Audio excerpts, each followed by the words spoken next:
welcome to the Sandro Community Podcast. If you are watching the recording, let me just do myself a quick favor here. There were some stories that are from a previous week. Just need to delete them out here. No, some of these are not, are not being covered this week because we covered them in a previous week's show. So if you didn't catch that, you can watch back over the previous week's show after this one, guys. So so we do a podcast every week, so make sure to tune in every week if you want to. Okay, so let me just delete this. Oh, yeah. I think I've deleted the stuff that we do not need for this show. Okay, so let's get started with the first story. So this is the one that's quite big right now. I mean, it's quite a big story because Nintendo, of course, have a history of trying to get rid of emulation, and now they appear to have a sort of another victim. So apparently, Nintendo sued this emulator Yuzu, and they were a Switch emulator, and apparently, they sued them, and they basically just gave up. So Yuzu, they have officially stopped development on the project, and they have officially pulled the project from their website and from their GitHub. And, there is some arguments to do with the fact that they did actually have a paid tier for early access to certain features. So that is one thing to consider. It wasn't totally free. However, of course, some people will argue that Nintendo shouldn't be suing people who are just trying to help people have a better experience with their games. Of course, Nintendo would argue, it's their intellectual property. They can do what they want with their own games, and people don't have the right to emulate these games.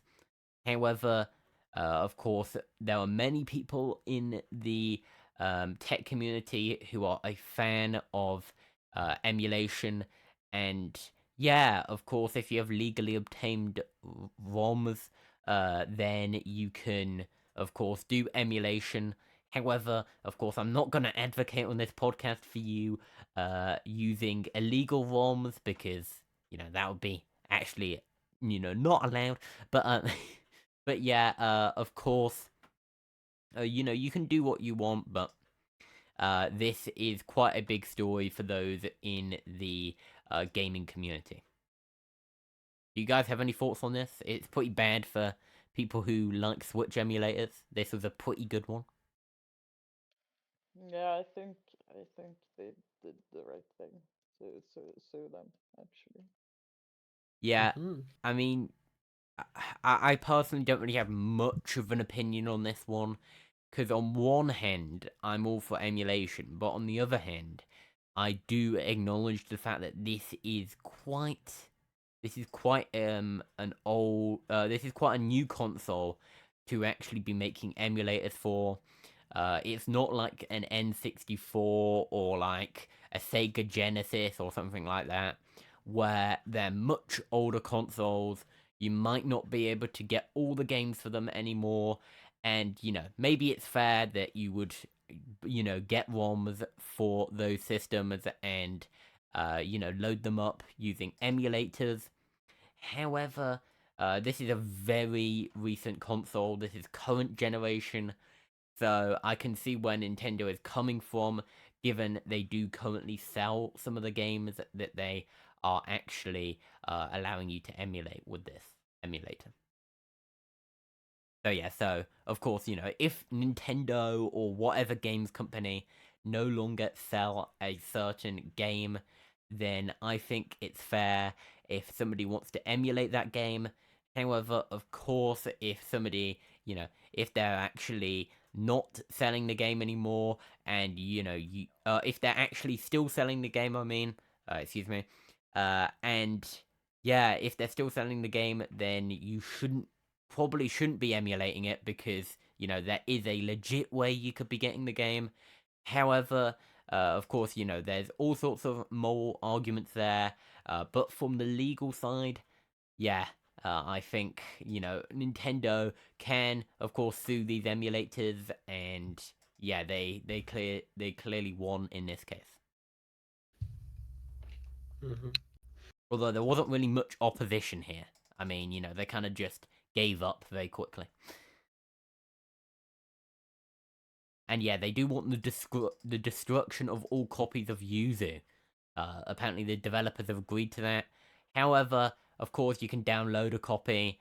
You're not going to be able to delete it from every single hard drive on the planet. That's unrealistic. However, of course, they will be able to get rid of most downloads of the software. Yes. But yeah, so if you're Nintendo, please don't sue me for talking about emulators. Anyway, but yeah. Do you want to move on to the next story, guys? Do you have any thoughts on this? No, not really. Cool. So let's move on to the mobile news. So, uh, Android. There's only really one story I want to talk about. Really one story, today that really grabbed my attention, and that is Lineage 18.1 has officially reached EOL, the end of life for it.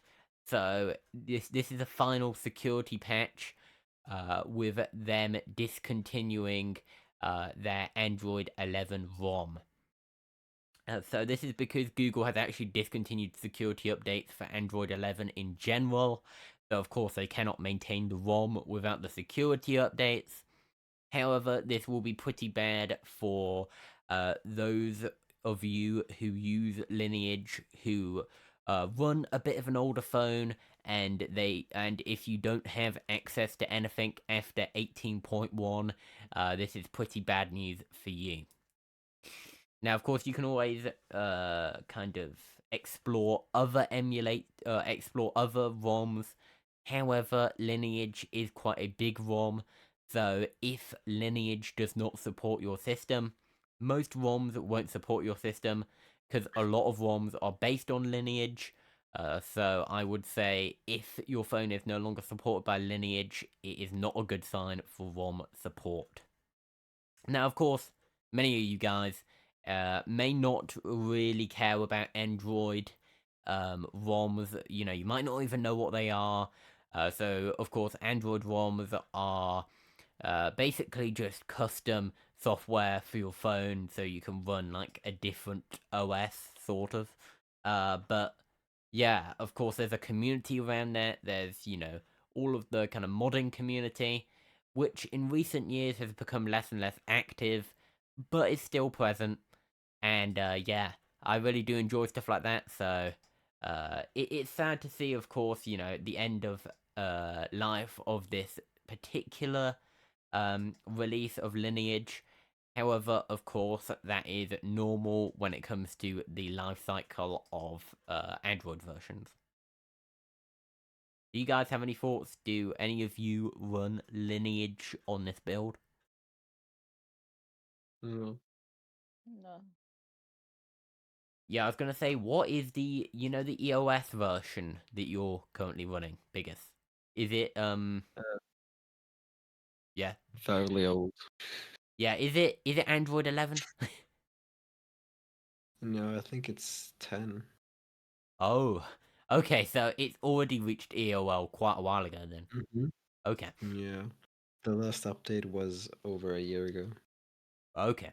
So Mhm. yeah, that's not the best for security, I don't imagine, but sure. Yeah. Yeah, but there are no new updates. That's the problem. Yeah. Yeah, that is the problem in general, just get a new phone is the only solution to that one, I suppose. Or Hmm. or you can try and make like, if there are certain ways that you can try and get like newer versions of Android onto your phone. but it takes quite a lot of work, I imagine. If I were to build it myself, Yeah, sure. yeah, you could. You could become one of those Well, people who do. yeah, Take a lot of time though. it would take a lot of time, and maybe I don't want to use my main phone for debugging if stuff actually works.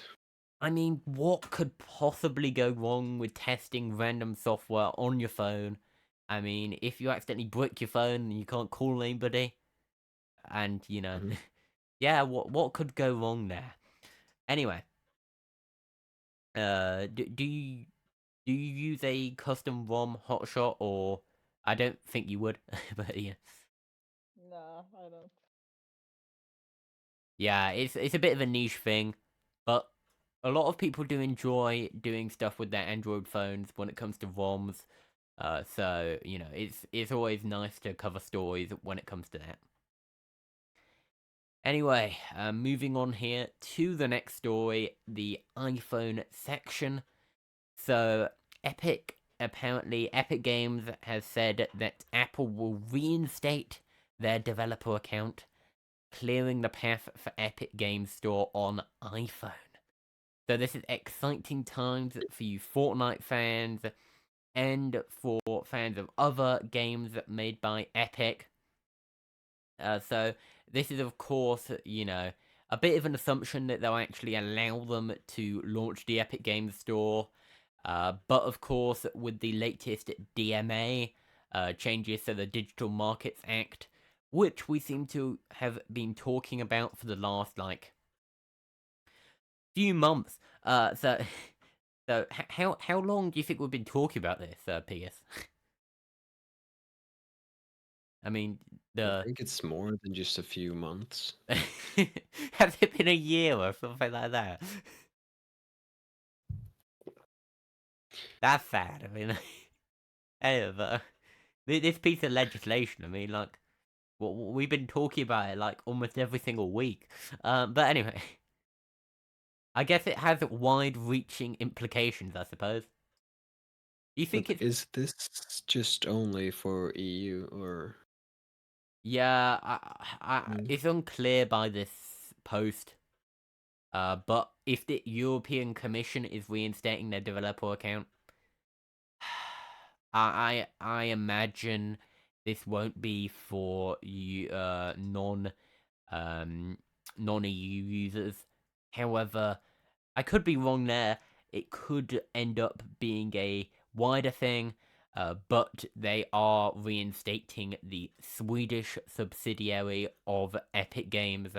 Epic Games Sweden, the Epic Sweden AB. So yeah. So that's good news if you're a fan of any of the games made by Epic Games, or if you just want to try out their game store on your iPhone. Perhaps that might soon be a possibility.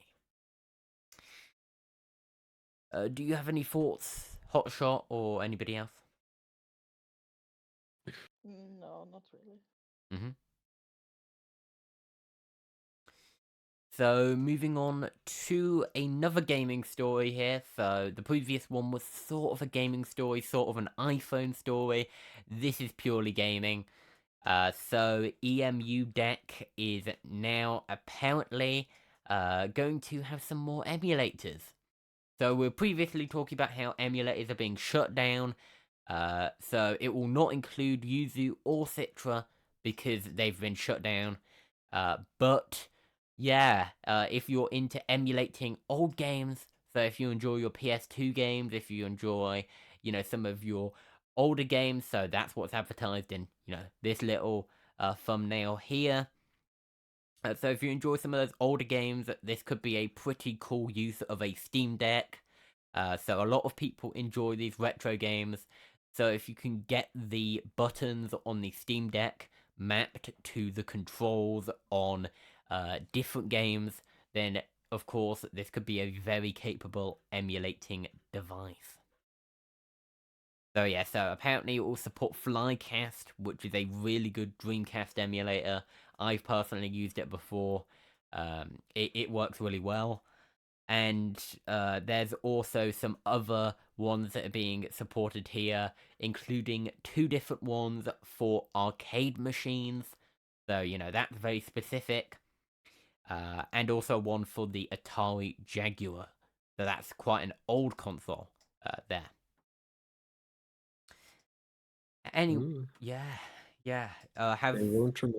They won't remove the Yuzu emulator from already installed versions. Yeah, I mean, Yuzu say that they want to see the total destruction of their copies in compliance with Nintendo's, demands. However, this is not really going along with that. They are, this developer is allowing this to continue on if they, if you already have the install. So I suppose that's just their initiative. Hopefully, they don't end up seeing any legal consequence to that. I can't imagine they will, but knowing Nintendo, you never know.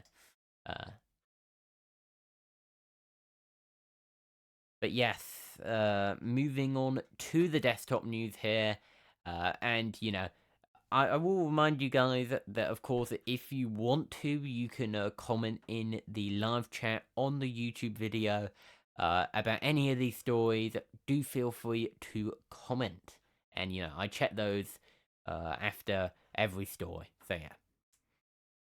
So Google Chrome will apparently now let you install any website as a desktop app on, these desktop platforms. So Chrome Canary has added this feature, and it was spotted by a user on Twitter, or X as it's now known. So this is a pretty cool feature if you wanted to, use and interact with a site without having to open up the browser and actually look it up. It's a lot easier if you constantly go to a certain website. So you could now add all sorts of websites as apps. So you could add my website as an app, even though I no longer have a PWA for it. So even though some websites don't actually have a full web app, you can actually install them as web apps now. So that's pretty cool. Do you have any thoughts, either of you, on this? Do either of you use desktop web apps, or is that not a thing that you would use? I generally don't really use them on desktop. Yeah. I mean, it is much more of a thing for those mobile platforms, so I can see why, you wouldn't really use them on desktop. I would say, yeah, I don't either. In most is like I've used the Discord web app a little bit, Yeah, but that's about it. yeah. That sometimes has some features that you kind of need, and sometimes you kind of need to use the Discord web app, especially for doing stuff with bots and stuff like that on servers. Sometimes you need Discord on the web. Screen sharing on Wayland. You know what? That's a Linux issue. That's a very specific issue to your Wayland configuration, I imagine. As in, if you use Wayland, then I suppose that's something you have to deal with. If you use X11, perhaps you don't have as many problems. I don't know. So I guess that's a trade-off, It's Discord's fault. Yeah, it probably is, but they've decided not to patch it, so I guess you have to deal with that if you run that specific desktop environment, desktop manager thing. Yeah. Anyway, Hotshot, do you have any thoughts on this before we move on? No, nothing. Okay. So we're moving on to the miscellaneous news. So some random news this week, as in it's a bit kind of jumbled up. So there's some, quite sad stories in here, as well as some, all right ones. I mean, none of these are really spectacularly, happy or, well, exactly. Yeah. But the first story we got to talk about today is that Dragon Ball's creator, Akira Toriyama. I'm gonna, I'm sorry if I pronounce that wrong. But he has died at the age of 68. So he was a very well known, and is a very well known anime writer. So he came up with Dragon Ball. So he wrote the Dragon Ball stuff. And of course, that is a massive manga series and franchise. I mean, it went on to have all the TV shows, all the movies, and really it has become larger than just the books. And of course, there's Dragon Ball, the original, and then there's Dragon Ball Z, and then all of that stuff. And of course, yeah, it just became a massive deal. Loads of people read the Dragon Ball mangas, and I've read some of it as well. And yeah, it's sad to see this person's passing. And it's of course very sad for the Dragon Ball community.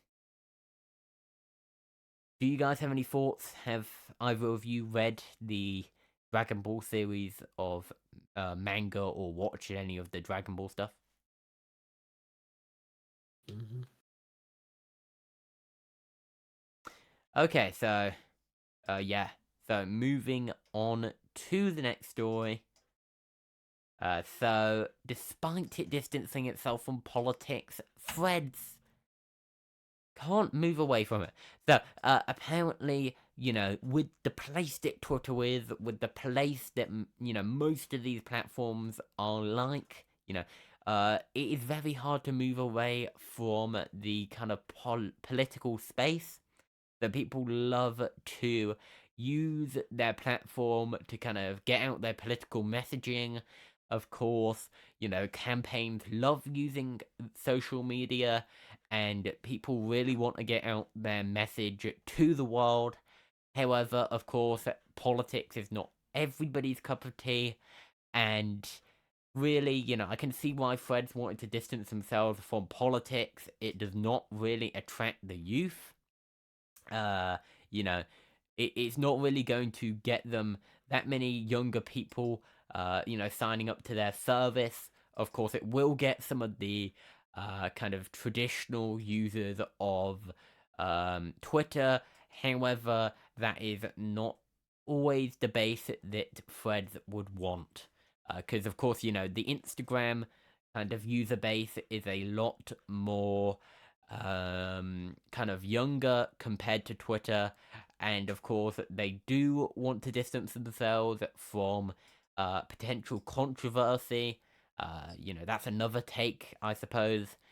However, of course, it is also that they do want to be popular with younger users, and being a very politicized platform may not help them with that end. Do you guys have any thoughts on this?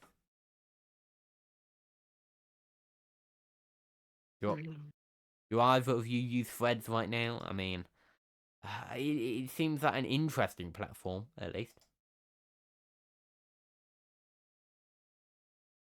Okay. So moving on to the next story here. So, Sonos is apparently just about to take on the AirPods Pro. So, the AirPods Pro was a pretty big, new product for Apple. Not AirPods Pro, what I'm talking about, AirPods Max. So, of course, the AirPods Max was a pretty big product for Apple. Them actually introducing their own headphone line. Pretty big news back when it was released. However, now FCC documents suggest, these little documents here, suggest that Sonos will actually be coming out with a kind of a competitor to it. And it doesn't reveal the exact design here, but we can see the kind of idea. And of course, other headphone makers will try and challenge Apple and actually release better headphones with some of the features that Apple were using to attract users.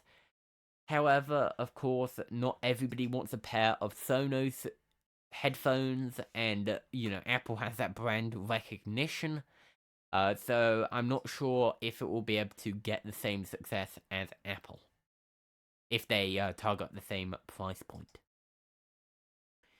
Do you guys have any thoughts? Did you like the look of the AirPods Pro, the AirPods Max back when they came out, or did you think they were a bit too expensive for what they were? Yeah, but that's like every other Apple product, you know. I thought it was particularly kind of a bit of an egregious example of that, to be fair, because some Apple products, like the Macs, for example, sometimes they're competitive with Windows devices on certain things. Of course, sometimes with the spec upgrades, it stops being so competitive. However, if you are looking for headphones and you looked at the AirPods Max, you would see the fact that Sony had very comparable XM5s, which had a lot of features quite similar to the AirPods Max, but the AirPods Max cost like $200 more back when it was released. So that was a pretty big example of Apple charging more for their products. However, that is kind of the expected thing from Apple. Anyway, moving on to quite an interesting story, I suppose. It depends on whether, what you think about this, but Microsoft apparently is alleging that Russian state-sponsored hackers keep trying to infiltrate them. So far, they say their source code and other internal systems have been targeted. So this is apparently a report that was filed with the US SEC. So they are saying that some of the intellectual property was stolen, clearly. As in, maybe not stolen, but at least, targeted. And this is, of course, not really too much of a surprise, of course. Many companies are targeted by foreign state-sponsored actors, and of course, with different foreign adversaries of the US, they are, of course, going to try to try and hack into, different US tech companies. However, it is always interesting to see these reports, and we'll just have to see what comes of them. Do you guys have any thoughts on this story?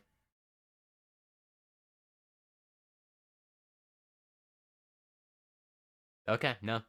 Okay. I mean, yeah. I mean, it's not really much of a kind of surprising story. Of course, this is the kind of stuff that's in the news all the time. However, it is interesting to see that Microsoft is saying it may have targeted their source code. Perhaps they were looking to see whether they could get some of Microsoft's products and maybe replicate them. Who knows? There's all sorts of stuff that could have happened there. Any other comments on this? Okay, so moving on to the next story here. So, Spotify is set to increase prices in France over a new tax. So, are you glad not to live in France here, Piggis? I mean, I'm not sure. you would have to pay more for Spotify then. I don't know. Well, of course, this is of course a new tax. You can debate tax policy, of course. All you like, this is a politics show. I don't really want to get involved in that.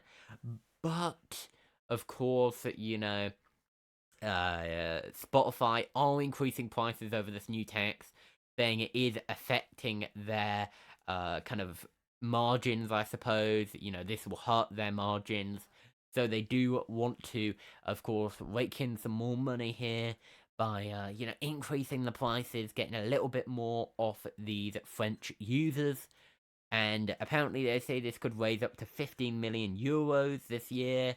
So that's pretty big news. Oh, wait, no, it won't raise them 15 million euros.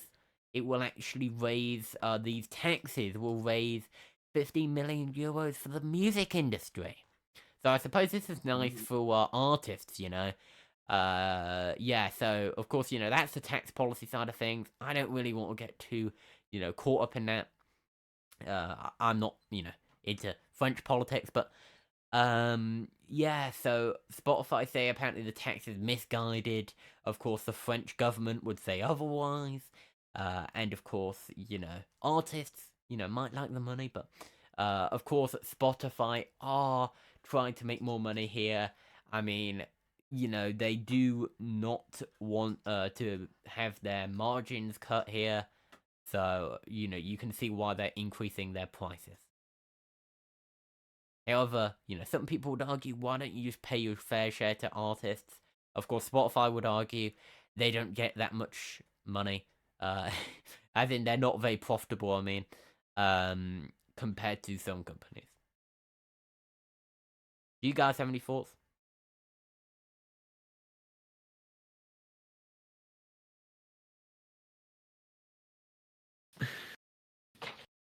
Okay. So, Nikon is apparently acquiring US camera manufacturer Red. So, Red will become a subsidiary of Nikon as it tries to expand into the digital camera market.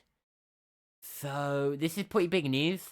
Nikon, a very big camera brand, and Red, very big in the cinema space, in the film space. This is a pretty big deal for the camera and for the, that industry. So, yeah, so this is big news in that sense. However, of course, some people might be worried about this, where this could go. Will Nikon end up messing up the Red brand? Could this lead to the potential for Red actually going a bit downhill? Could this lead to the end of Red being kind of one of the premier flagship kind of cinema film camera companies? Who knows? Who knows, really? But we'll have to see how this pans out when it comes to the business side of things. Do you guys have any thoughts? Do you either of you have a Nikon camera? I mean, I used to, personally, but I'm guessing you guys don't have a Red camera. I mean, Red cameras are very expensive, but Nikon's a decent consumer cameras, to be honest. Anyway, moving right along to the next story here. So, Ivory for Mastodon is adding quote tweets to iPhone, iPad, and Mac. So, if you're on the Apple platforms, you can now see these quote tweets. So, that is good news for those using Mastodon and this client. It looks pretty sleek. I personally might, check it out maybe one day because this does look pretty nice. However, I think it's a paid client. I will clarify that one. But of course, if you enjoy the Fediverse, maybe it's worth it to pay. But of course, not for everybody. No, it's free. Okay, but there are some in-app purchases. So, your mileage may vary when it comes to the pricing, I suppose. Anyway, do you guys have any other thoughts on this story? Any other stories you want to talk about?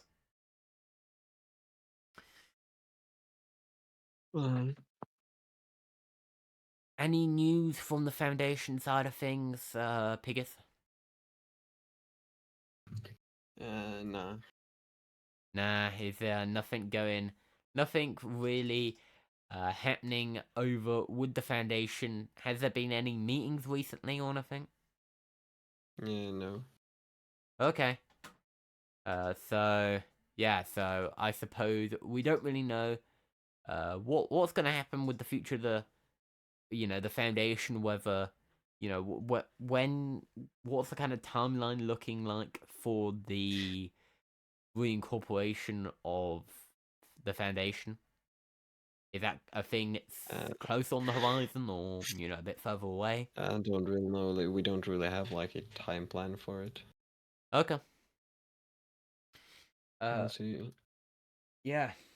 Yeah, so is it just sometime in the near future, or hopefully. yeah, cool. Okay. Um, yeah, so we still don't even know who owns Odyssey, do we? No. Yeah, yeah. So that is. I'm honestly surprised at this point we don't already know. It's been quite a while since that happened.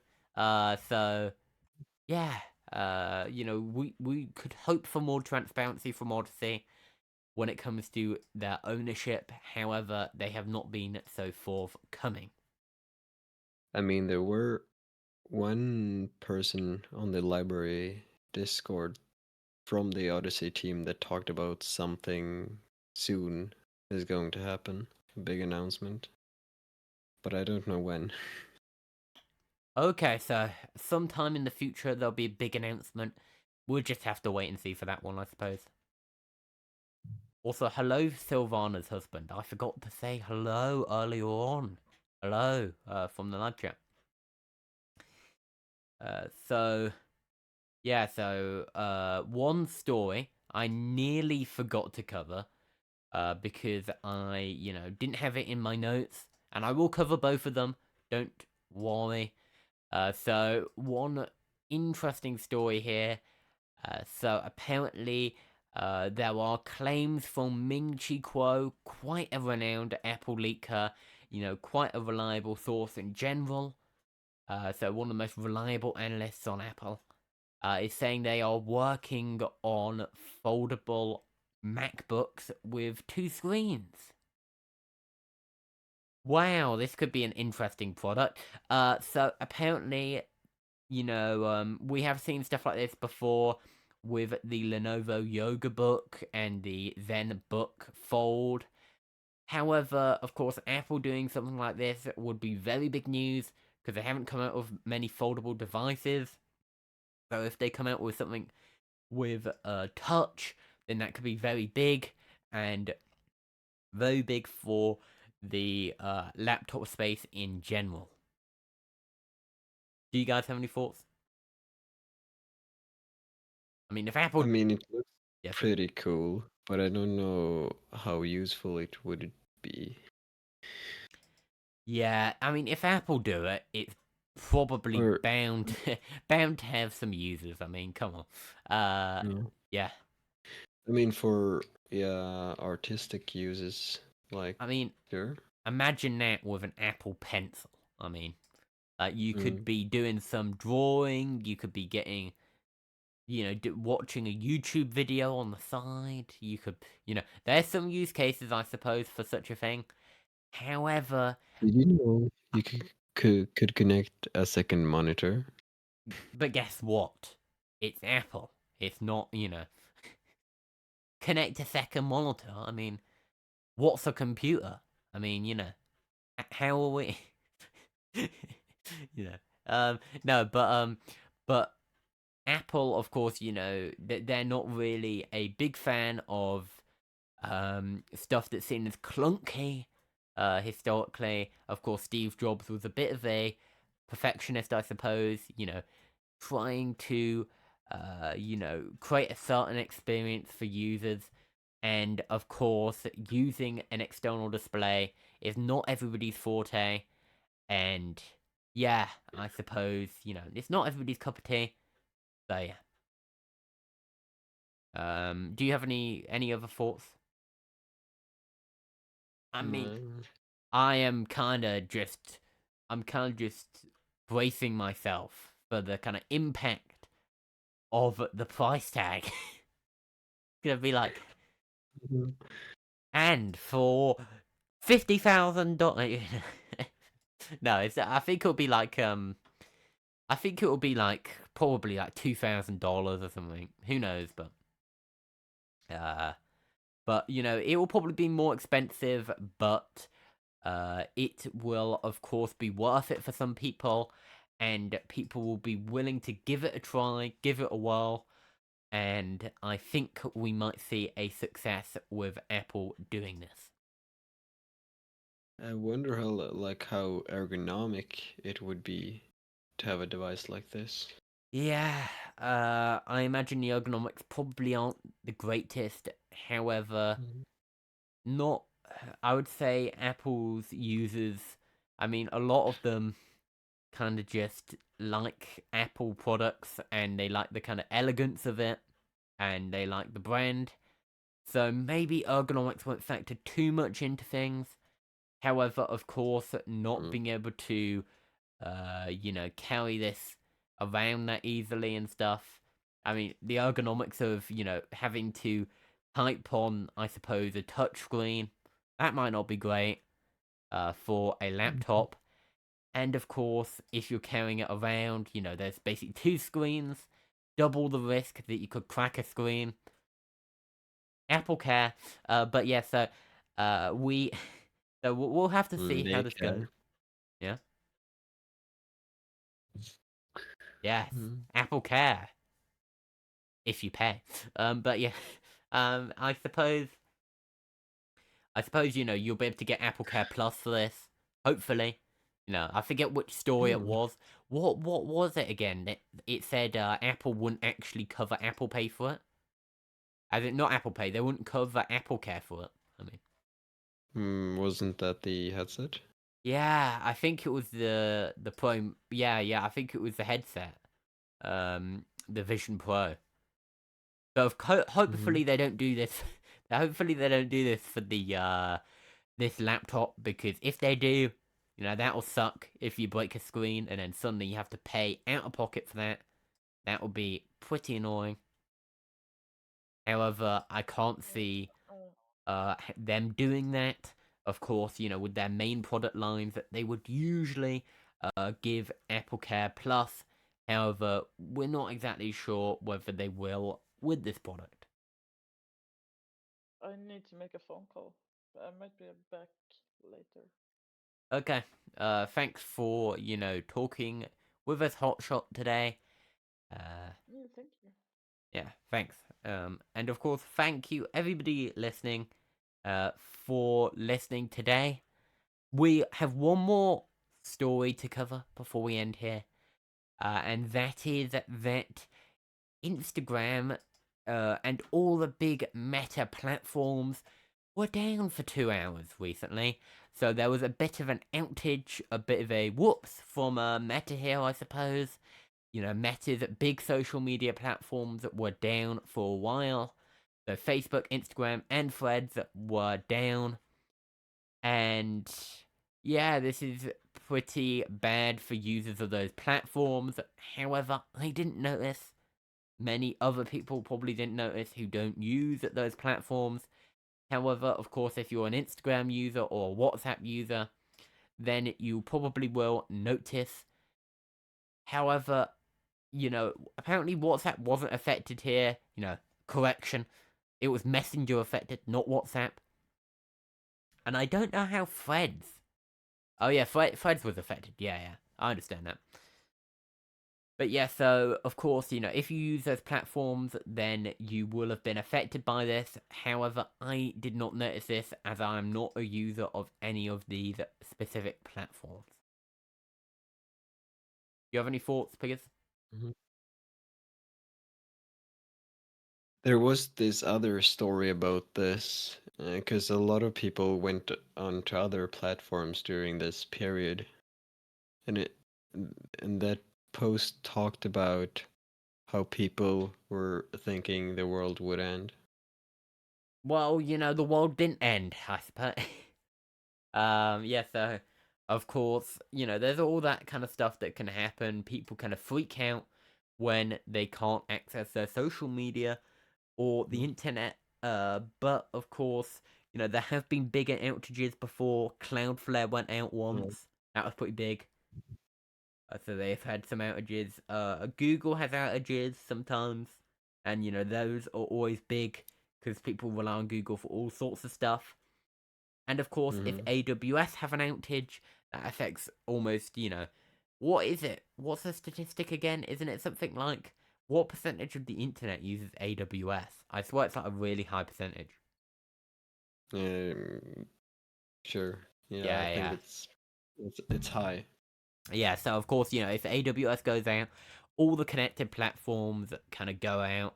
So of course, if you're using Versal, or if you're using Netlify, or if you're using any of these other platforms that repackage AWS, you're still going to be affected by this. Of course, all sorts of different governments rely on AWS.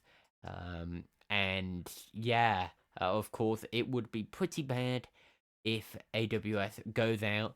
However, it does always highlight the importance of decentralization in some respects, that we don't have all of our eggs in one basket, and that we do have some decentralization to platforms.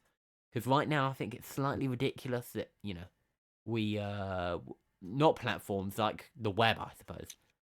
Because right now it's a bit ridiculous that a few companies that could have an outage, and half the internet's down. That's not a good situation. That isn't really the vision of the web that I think Tim Berners-Lee was looking for.